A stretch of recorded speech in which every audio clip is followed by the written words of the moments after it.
Joining us now, Congresswoman Ashley Hinson of House Budget, also the House Subcommittee on Homeland Security. It's great to have you on. China is sending messages through its state media that it can help with President Biden's coming inflation trap from his blowout in government spending, basically saying, this is an embarrassing message to the president, that China is saying if you lift Trump's tariffs and Trump's sanctions on China technology, that we can be a shock absorber to your inflation. What do you say to this?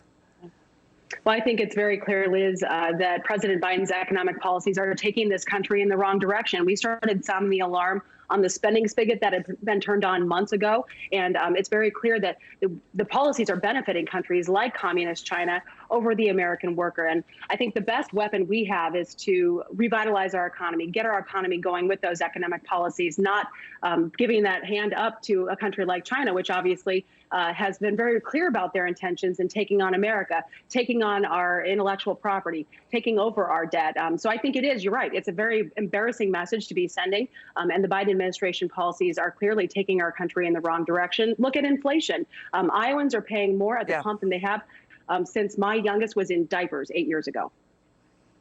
You know, this is a threat for the Democrats in the 2022 midterms.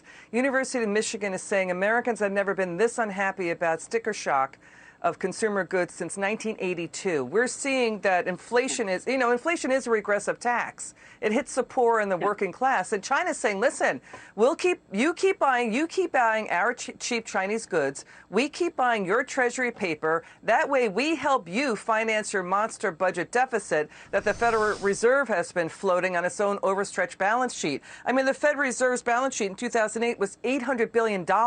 Now with the money printing, it's 10 times that. It's now at $8 trillion. Right. And we talk about that spending spigot. You know, the package we saw pass also included those enhanced unemployment benefits.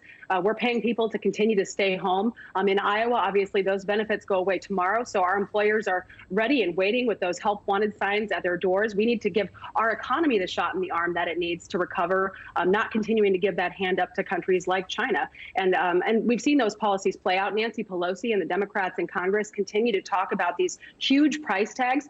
That's only going to exacerbate the problem. We need to get people back to work so that the price of goods and services can stabilize in this country. But again, clearly we've seen that the Biden administration is not listening to the heartland, the farmers of America. Those kitchen table conversations are clearly not resonating in those backroom conversations at the White House.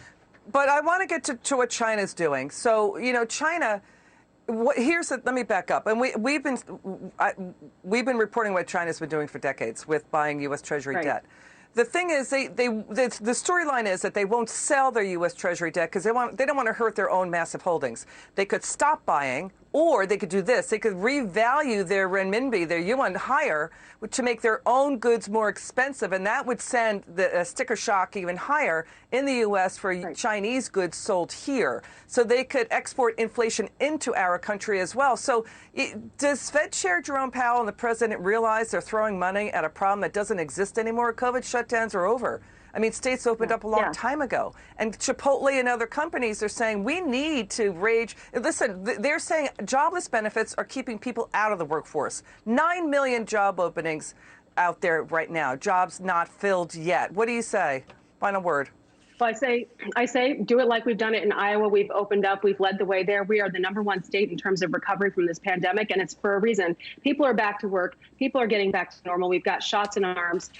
And that's exactly what we needed to do. And that's exactly what this country needs to do, not give, again, that upper hand to countries like communist China. All right, Congressman Ashley Hinson, thank you so much for joining us. We appreciate it. Come back soon. Thanks, Liz.